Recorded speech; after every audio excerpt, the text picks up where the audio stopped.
Hey folks, Simon here from Velo Performance. Now I'm back from Mallorca. I've had the most fantastic time out there. 6 weeks of beautiful roads, great weather, and now I'm back in rainy Devon.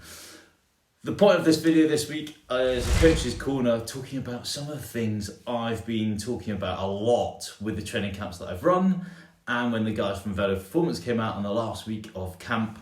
It was just, I found myself talking about these again and again and again. So I thought I'd make a video about this, of some of the common things I talk about, which hopefully will help you get the best from your training and nutrition. So without further ado, let's get into it. Won't lie to you, I haven't done one of these for a while, so it feels a bit rusty to sort of sit down and talk straight to camera. Normally, I'm riding the bike and having a bit more fun. Let's kick it off with thinking about training in a different way. Think long term, but have short-term goals. Short-term goals keep you focused and keep you motivated strong, but when you start thinking bigger long-term goals, I'm talking about your health, your power, your strength, and your ability to ride your bike in 5 years, 10 years, 20 years, 30 years, then you get a picture of what I'm trying to get people to do here at Velo, which is to build their overall fitness so that they don't just have something they're focusing over in 6 months' time, but they're developing their understanding of what they can do in the future and the long-term future, which is really important. Loads of people think, I'm going to get fit for this and then drop off the end of the cliff. But if we think I'm going to get fit for this, but it's the building block to get fitter and stronger by the time I'm 5 years down the line, 10 years down the line, that is the best way to start thinking about your training. The thing is, training to get in great shape takes time, and that word I talk about a lot, which is consistency, in those fundamentals of training such as long steady aerobic rides, VO2 sessions, hill reps, threshold sessions, lifting heavier in the gym.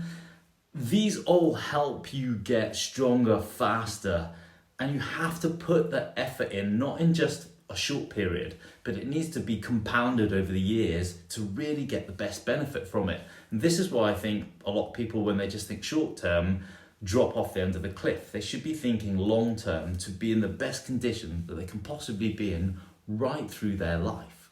Here's the thing I usually see most cyclists do, heck, the general population do this.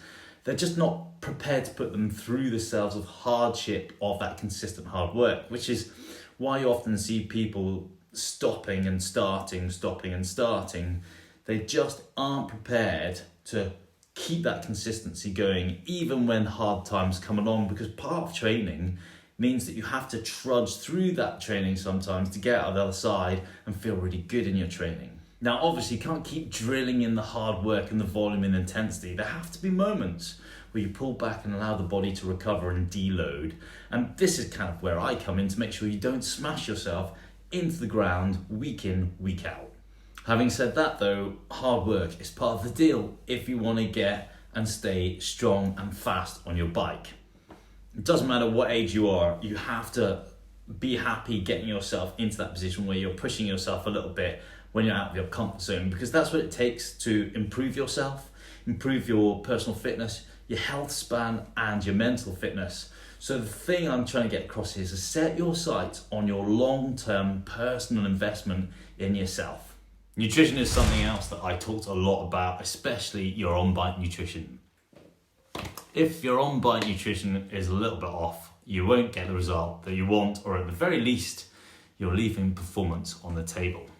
Look, I get it, none of us are pro cyclists, but that doesn't mean we shouldn't learn from them and find out what we should be eating and fueling to get the best result from our training and recovery. So here are my top tips. Make sure that you are adequately hydrated. So I always say at least 500 mils, preferably 750 mils of fluids, using electrolytes anywhere between 0.45 milligrams up to 1,500 milligrams of sodium per litre of water. When we're talking about fueling the bike, I always think people get this wrong. So I always say you should be aiming for at least 60 grams of carbohydrate per hour.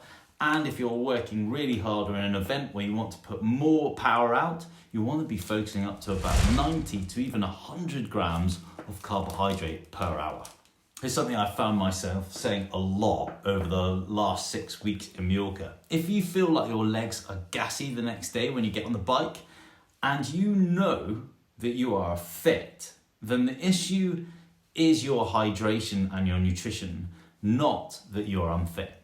And here's my final thought on fueling as a cyclist to get the best out of your training and recovery. Most people have the notion that once their tank is empty, they need to start thinking about refueling. So I would say you're not a car, and trust me, if you do that, you're gonna have a really bad day in the saddle. So from my experience, 1/3 empty means that you need to start thinking about refueling straight off. And this is why I think it's important when you're riding your bike, after 20 minutes of your first turning of the pedal, you should be thinking about what you're going to be eating and getting fuel in. Let's talk about getting lighter and leaner, basically power to weight ratios. Now look, I get it. There is a point where we need to look at our power to weight ratios, but I need you to think about something. Getting in good shape and getting your power to weight ratio is important, but it's also important to get there in a controlled manner so that your training is always quality driven and you feel healthy and have a really good relationship with food. A lot of cyclists will chase leanness and see that as a marker of fitness. But the problem with that way of thinking is if you push that really hard, you end up being weak and losing power. Because basically low energy calorie intake and hard long training don't match. So let's go back a step and talk about how you should get to the desired weight that you want to make sure that you have plenty of energy and you're still training effectively and recovering like a pro. So here's the top tip for you. If you've got a big event that you want to be in the best shape possible for, you want to get as light as you can, then start early and keep your weight loss steady over time. This way, it's way more manageable and you'll have plenty of energy to train in your lead up to your event. I think far too often I hear cyclists say, I'm going to use my long training sessions at the weekend or a big training week to help me lose weight. And that's just the wrong way to look at it. Hard training sessions and big volume training sessions require big energy. You can't basically ride on no fuel at all. That's when your training quality starts to suffer. And this is why I think it's really important to reiterate this. If you've got an event that you want to be in the best shape possible for, start earlier. And that means that when you're doing your training, you're running off a less calorie deficit. You've got plenty of fuel to eat when you're doing your training. Yes, it's going to take you longer to get into the desired shape that you want to be in, but trust me, you'll train better, you'll recover better, you'll feel better, and by the time you hit your event, you'll still look really good. And one final thought on this, it's better to be a fraction heavier than you thought you needed to be and have the legs to smash out watt bombs all day than it is to look super lean and just look a bit like a show pony. Righty, that's it for this week. I hope you enjoyed this video. Look, if you found this useful and you think someone else can do, please share it with your friends. Do hit like, because every little helps for growing this channel over time. And look, I'll be back in a couple of weeks. Thanks for watching.